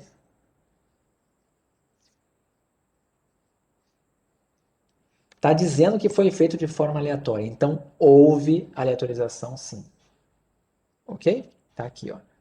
Determinando de forma aleatória que a alocação do tratamento e do grupo de controle foi feita de forma aleatória. Então, houve aleatorização. Comente sobre o controle do ambiente experimental. Aqui a gente pode fazer junto, tá? Comente sobre o controle do ambiente experimental. Você acha que se pode generalizar os resultados do experimento para a população? Quais outras críticas são possíveis? Vocês enxergam aqui alguma crítica, alguma coisa que poderia invalidar esse experimento? O que que vocês enxergariam aqui de coisas que poderiam ser fontes de viés que estão aí por trás? E também, assim, o controle experimental. O quanto que os pesquisadores realmente estão conseguindo isolar de efeito do benefício, o benefício do programa social X. Eles estão medindo os impactos no peso e altura, mas o quanto que eles estão controlando para garantir que esse impacto está vindo do programa social X? Comentem coisas, o que vocês enxergam daí? Se quiser falar, se for muita coisa, se for mais fácil. Dá para falar várias coisas aqui, tá? Não tem certo e errado. Gustavo, Oi. muito complicado ver o efeito dessa bolsa no quesito peso e altura, no meu ponto de vista, porque é uma coisa natural. Então, por exemplo, a gente não sabe o que as pessoas vão comprar para comer, por exemplo, com esse dinheiro. Aqui na pesquisa, né, nesse exemplo, ele também não fala se vai ter um controle, se a pessoa vai ou não fazer alguma coisa nesses 6 meses. É, Então, por exemplo, não tem esse controle. não sei se é, por exemplo, a pessoa vai em 3 meses e arruma um emprego, não sei. Ou a pessoa está endividada ou não, então ela tem que pegar esse dinheiro do bolso e quitar uma dívida e fica no 0 a 0. Então, são coisas que não está sendo citada aí e que eu acho que pode trazer um problema. E isso aí é o controle do ambiente experimental que você está falando. Simplesmente medir o peso e a altura, né?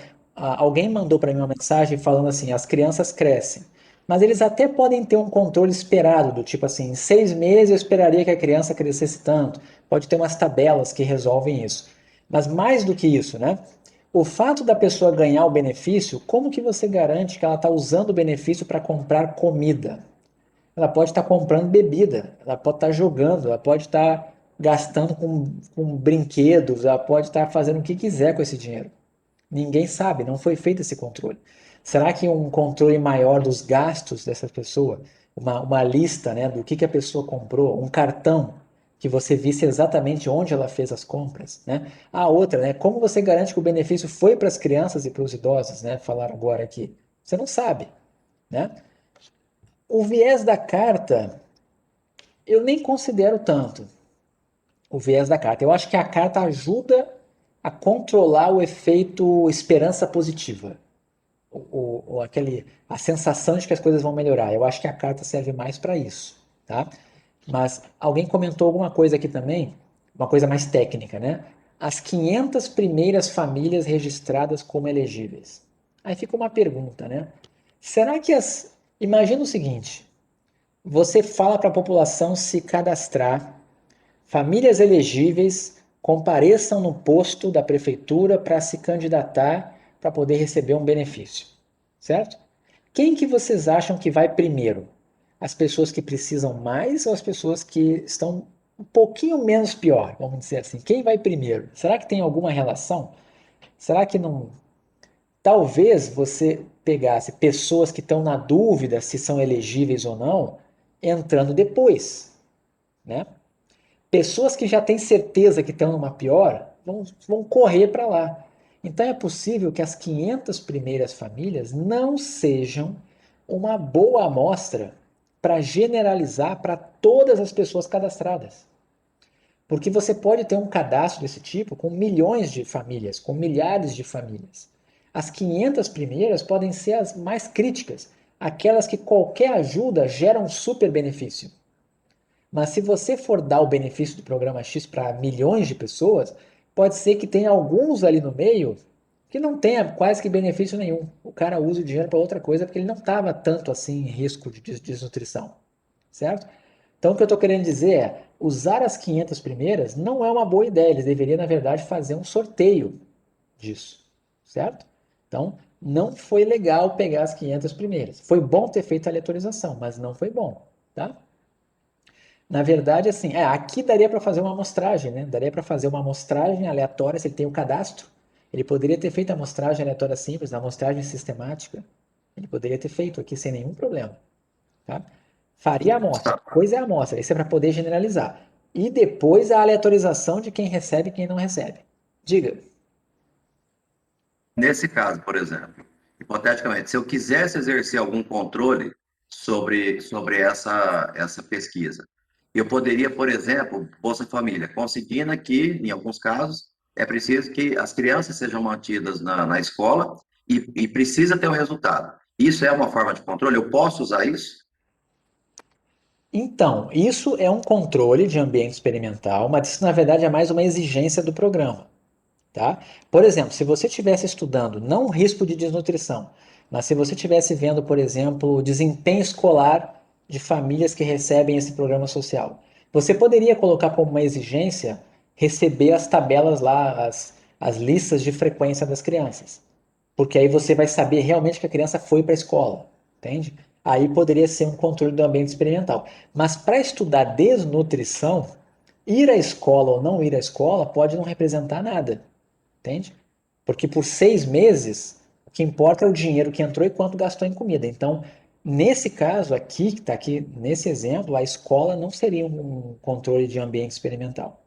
Tá? Sim, o que eu disse é se eu posso usar algum mecanismo dessa forma, por Pode, exemplo, aqui no caso, para desnutrição.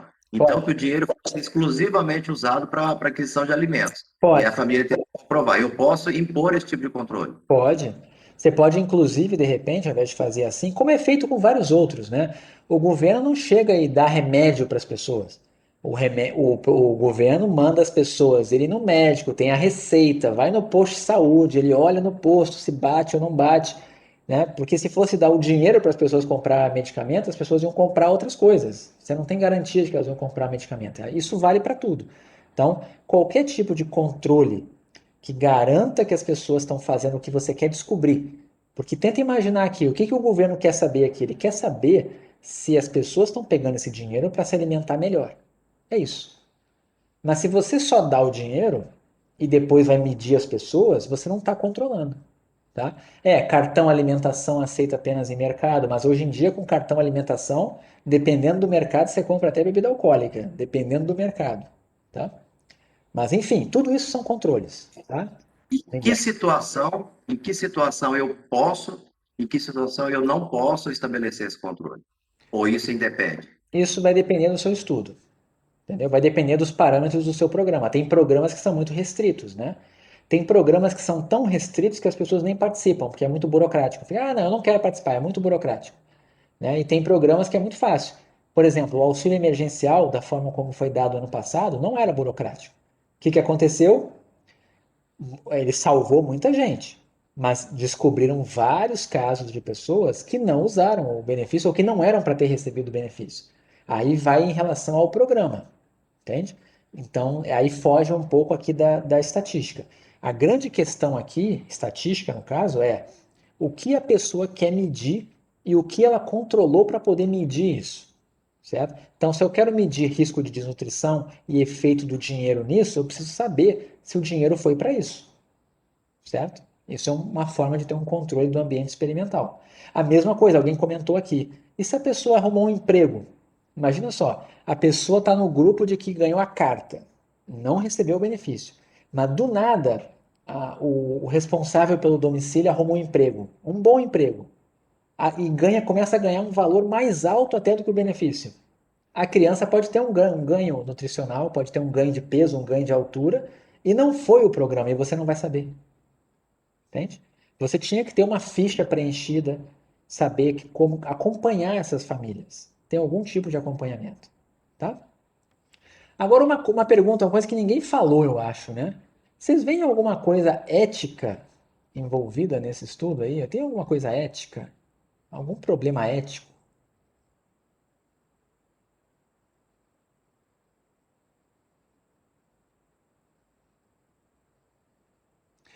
Eu acho que deixar 250 famílias sem o benefício por 6 meses, né? Acho Sim, que esse é o maior problema.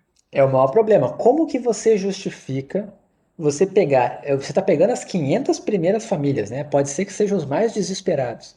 E você pega para fins de um experimento, que você é um cara que quer fazer experimentos, e você já tem condição de dar dinheiro para as pessoas, você pega e para 250 você de forma arbitrária, você não dá o benefício para as pessoas.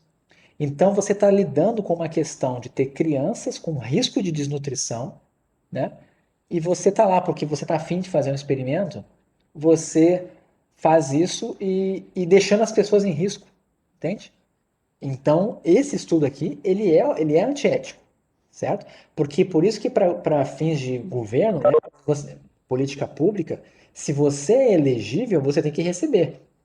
Você nunca ia aceitar, eu sou elegível, mas tem um estatístico que trabalha ali no Ministério da Saúde e ele está querendo fazer um teste comigo, ele não vai me dar o dinheiro que a lei lá mandou me dar, ele não vai me dar porque ele quer testar.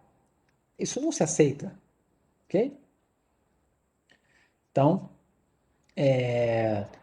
alguém está falando aqui, só se justifica essa segunda parte da verba ficar disponível depois de 6 meses. Ainda assim, pode ter, ok, pode ajudar, mas é uma questão, tem uma questão ética aqui, se isso foi feito de forma arbitrária, né? Aí você comentou, né? Tá bom, e se eu só tivesse metade da verba? Mas não seria o mais correto você dar essa verba para quem precisa mais? Você ia aleatorizar?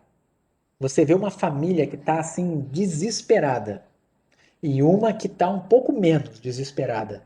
E você deliberadamente faz um sorteio para decidir quem vai ganhar o benefício. Você não acha isso meio antiético? Isso E não se alguém morrer de fome, né? Se por acaso alguém morrer de fome que não recebeu Sim. Como é que o você, benefício. como é que você ia dormir depois, sabendo que no seu estudo você deixou 250 famílias de fora e teve uma criança que morreu lá, né?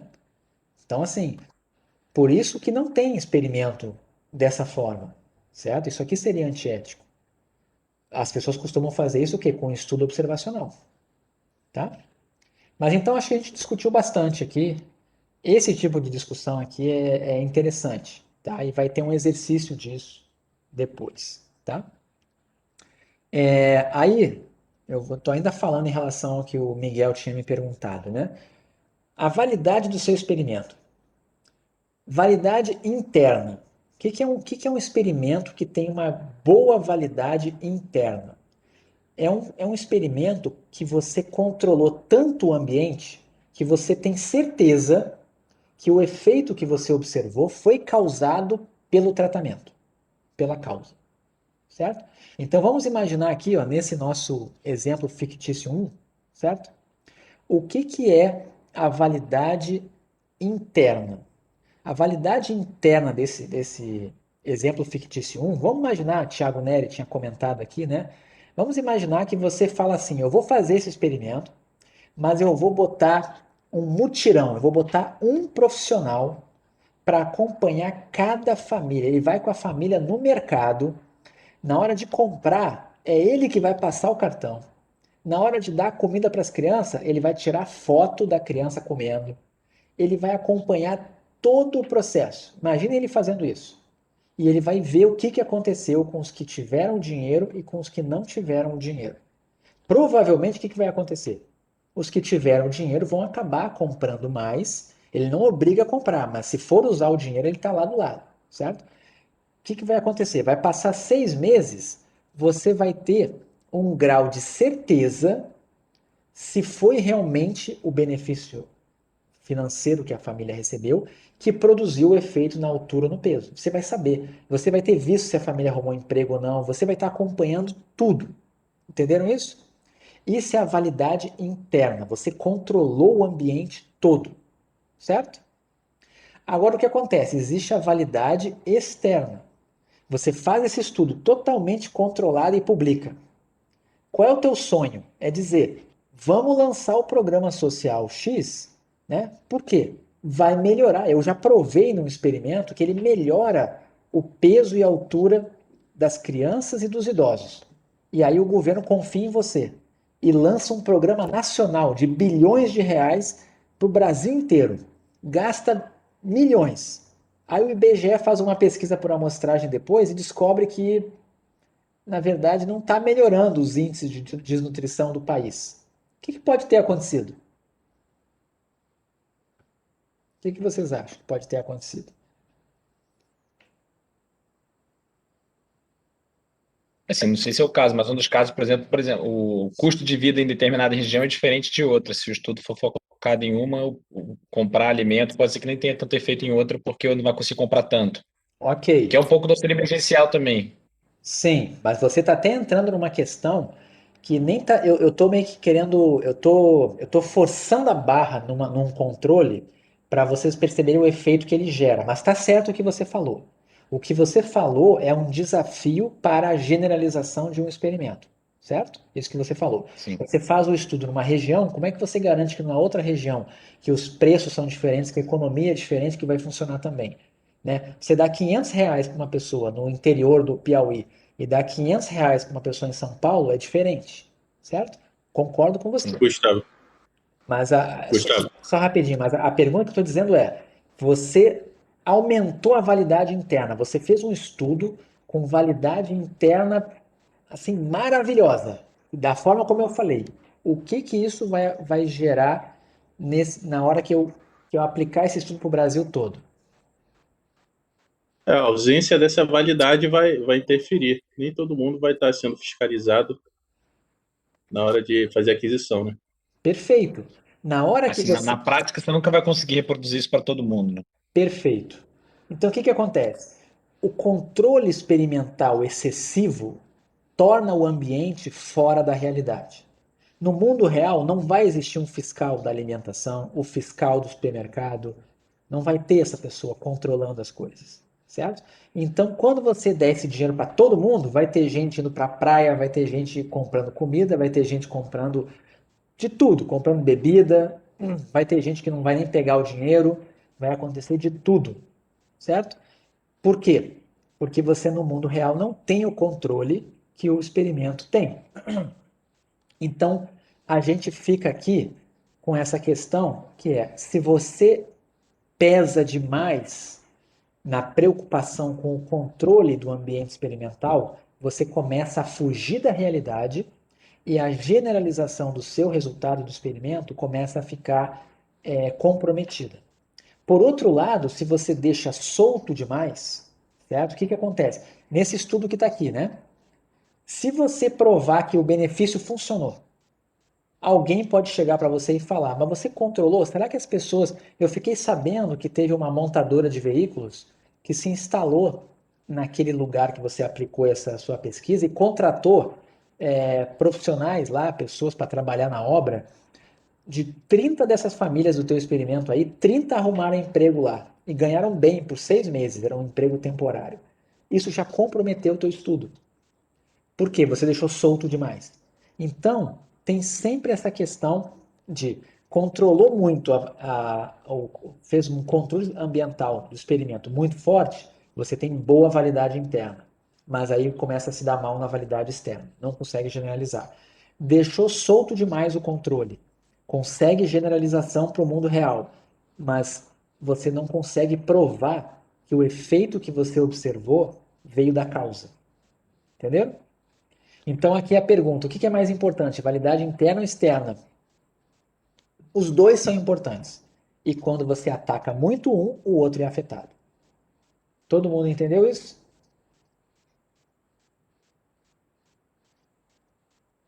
Aí vamos lá. O estudo da cloroquina, tá? Eu vou citar 2 estudos que deu problema, tá? De um lado e do outro. Tem mais de 70 que falam que a cloroquina não faz efeito.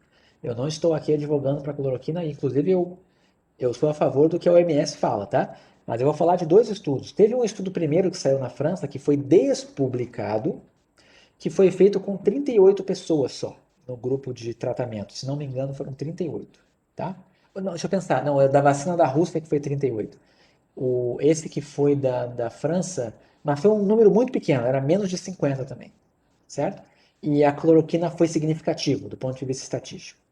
Esse foi um estudo que pode ter sido um estudo que tenha sido bem controlado, com validade interna, mas pouca validade externa, certo? Logo depois veio aquele estudo do Lancet, né, que pegou dados do mundo todo e tinha mais de 96 mil casos naquele estudo, certo? E eles fizeram um estudo e viram que a cloroquina não afetava. Mas também tinha problemas, porque eles juntaram alho com bugalho e tinham dados lá dentro que não eram para estar lá dentro e sofreram críticas. E esse estudo também foi considerado como um estudo com problema, certo? De um lado e de outro. Tudo bem que um foi com poucas pessoas e o outro foi com muitas, mas aconteceu. São exemplos de situações em que você peca muito para um lado ou pelo outro. Quando você pega os dados e não teve nenhum controle de onde eles vieram, né, você não sabe as causas, que é o que acontece em estudos observacionais. Você não controlou por que aquilo chegou naquele resultado, certo? Então, um estudo observacional, já de cara, tem problema de validade interna, porque você não sabe como que aquele efeito foi produzido, certo? Mas ele ganha na validade externa, porque ele foi observado no seu ambiente natural. Enquanto que um experimento ganha muito na validade interna, e a grande discussão é o quão generalizável é o resultado que você obteve no experimento, ou seja, qual é a validade externa do seu experimento. Essa é a parte mais subjetiva. Todo mundo entendeu isso? Tudo bem até aqui? Então tá. Deixa só, eu vou falar mais umas coisinhas, temos aí uns minutinhos, né? Então aqui, algumas ameaças à validade dos experimentos, tá? Então, efeitos da terceira variável, aquilo que eu tinha comentado, variável interveniente, se você não controlou, as interações, se você não estudou a interação, isso pode ameaçar a validade do seu experimento. Se alguém ameaçar a validade do seu experimento, já era. Ele não vai ser acreditado pela comunidade científica, né? Efeito placebo também existe, tá? Esse efeito placebo que a gente já sabe, né? As unidades experimentais costumam reagir de forma favorável ao placebo. É um efeito psicológico que faz elas sentirem como se estivessem no grupo de tratamento. Tem esse efeito aqui, Hawthorne, né? Que, que é quando você está participando de um experimento, as pessoas agem diferente, tá? Isso aqui tem vários estudos feitos em fábricas, mas você pode pensar em coisas mais simples, né? Mas assim, eu quero fazer um experimento se as pessoas, quando vão no banheiro, se elas lavam a mão ou não. Só de você saber que está sendo observado, né? Por exemplo, o Big Brother na televisão, né? Os hábitos de higiene das pessoas numa televisão podem ser diferentes dos hábitos de higiene fora da televisão. Né? Por quê? Porque a pessoa sabe que está participando de um experimento, sabe que está num ambiente controlado. O Thiago comentou de algumas, né? Escutamos notícias aí de que nem todo mundo melhora os hábitos, né, de higiene quando estão sendo observados. Mas, em geral, as pessoas tendem a melhorar os seus hábitos de higiene quando estão sendo observados. E isso vale para qualquer coisa. Então, o fato de estar no experimento pode afetar o resultado, só da pessoa saber que está no experimento. Ok? Então, se você procurar na internet, você vai ver exemplos disso históricos relacionados a esses efeitos, tá? Em estudos reais. Mas são coisas que acontecem, tá? Você tem que estar preparado e tem que saber disso antes de começar o seu experimento, para já ter as respostas que vão fazer para você, as perguntas que vão fazer para vocês, ok? Existem outras coisas, né? Essas aqui são as ameaças, né? Tem os efeitos do pesquisador, né? Você pode registrar dados incorretamente para atingir o resultado desejado. Você pode tratar os participantes de forma diferente, dependendo se ele está no grupo de tratamento, está no grupo de controle, tá? Então, a forma como você faz, né? Imagina só, você vai fazer um procedimento numa pessoa que se for tratamento, você tem que ter um cuidado. E se for placebo, você sabe que não tem que se preocupar tanto. O que vai acabar acontecendo? O pesquisador, na hora que for aplicar os tratamentos, ele vai tomar todo um cuidado na hora de aplicar o tratamento, e na hora de aplicar o placebo, ele vai estar nem aí. E vai fazer o negócio de qualquer jeito. Porque ele sabe que não afeta. Então, ele trata os participantes de forma diferente, dependendo se está no grupo de controle ou no grupo de tratamento. Tá? Ele pode fazer com que o participante perceba se está no grupo de tratamento ou no grupo de controle. Então, a pessoa que está aplicando também afeta. Por isso que é importante, muitas vezes, fazer experimentos duplo cego. Justamente por isso. Tá? E aí, né, o Miguel tinha perguntado lá no começo e eu cheguei numa parte importante. Existe o que a gente tem no mundo real chamado um quase-experimento. O que é um quase-experimento? É quando você tenta fazer um experimento, mas você não consegue seguir todo o rigor necessário para poder classificar como um experimento, certo? Então, por exemplo, o controle ambiental você não consegue fazer. Você faz um experimento, mas não consegue controlar nada do ambiente. Ou nada ou muito pouco. Um outro exemplo, você faz um experimento onde você não aleatoriza, certo? Por algum motivo é meio antiético. Você deixa as pessoas fazerem por conta própria, por exemplo. Sei lá, eu quero ver o efeito do cigarro nas pessoas. Eu não posso dar o cigarro para as pessoas, certo? Então eu coloco as pessoas numa sala fechada, deixo um monte de maço de cigarro ali na frente e passo um monte de cena estressante no filme. Aí as pessoas que sentem que precisam fumar vão lá e pegam um cigarro e começam a fumar e eu avalio o efeito disso. Não, eu não aleatorizei, mas eu vou conseguir avaliar o efeito do cigarro, certo?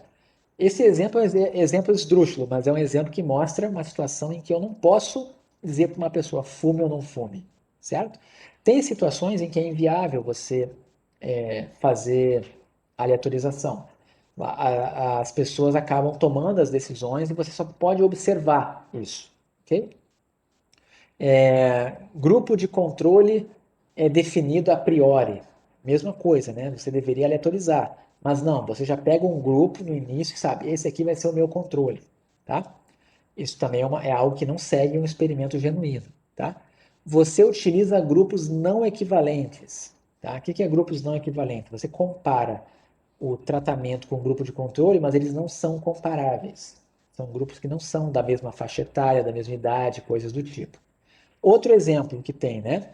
Você compara estudos antes e depois da intervenção.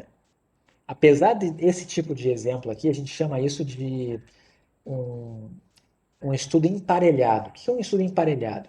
Imagina que eu quero estudar o efeito de um shake para emagrecer. Ao invés de eu pegar um grupo e dar o shake e o outro grupo eu dar um placebo, o que eu faço? Eu pego um grupo, peso todo mundo, dou o shake e peso todo mundo, certo? Quando você faz isso, o grupo de controle é o grupo de tratamento no passado.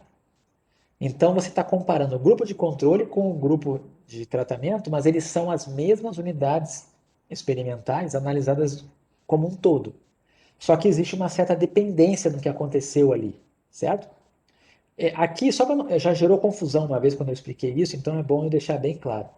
Eu disse ainda hoje para vocês que no mundo ideal você deveria comparar você com você mesmo, mas não você com você mesmo antes e depois, e sim você com um clone seu, certo? Se todo mundo tivesse um clone, daria para a gente avaliar efeitos, certo? Mas quando você tem você comparado com você mesmo, esse antes e depois, você tem um problema, às vezes, que existe uma dependência nos resultados de você com você mesmo, aplicado depois.